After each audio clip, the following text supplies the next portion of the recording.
दोबाला बुजुर्गों बंदर यहोवा खुदा के बेटे यीशु के नाम में आप सबको की सलामती हो। मेरे साथ देखिएगा मत्ती की अंजील उसका 2 बाब उसकी 9 आयत में लिखा है, वो बादशाह की बात सुनकर रवाना हुए और देखो जो सितारा उन्होंने पूरब में देखा था वो उनके आगे आगे चला, यहाँ तक कि उस जगह के ऊपर जाकर ठहर गया जहाँ वो बच्चा था।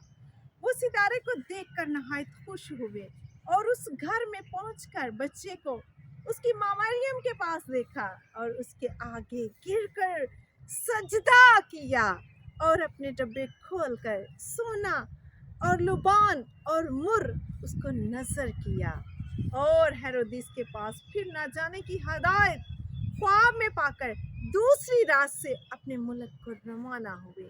आमीन। जी अजीज बहनों और भाइयों, यहाँ पर जो मजूसी थे वो उस सितारा को देखकर ठीक उस जगह पर पहुंचे और वो सितारे को देखकर नहायत खुश हुए। और जब वो सितारा एक जगह पर ठहर गया, उस घर में वो पहुंच गए और अंदर जाकर देखा कि बच्चा और उसकी माँ जो है वो बिल्कुल ठीक ठाक हैं, तो गिरकर यीशु मसीह को उन्होंने सजदा किया और अपने डब्बे खोलकर सोना और लुबान और मुर जो है उसको नजर किया।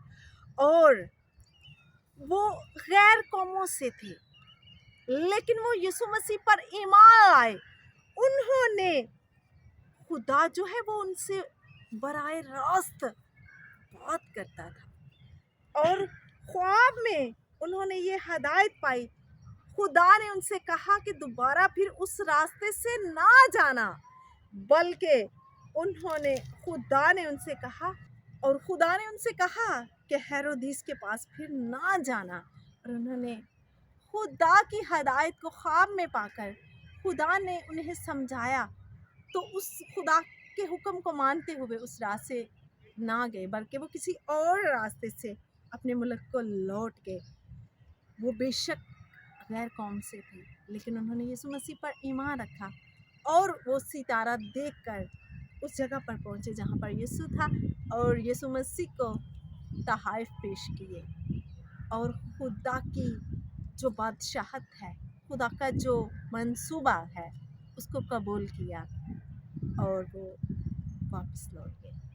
आए उनकी तरह, उन लोगों की तरह हम भी यीशु मसीह पर ईमान रखें, क्योंकि यीशु मसीह हमारा खुदा है, हम उसके बेटे और बेटियां हैं।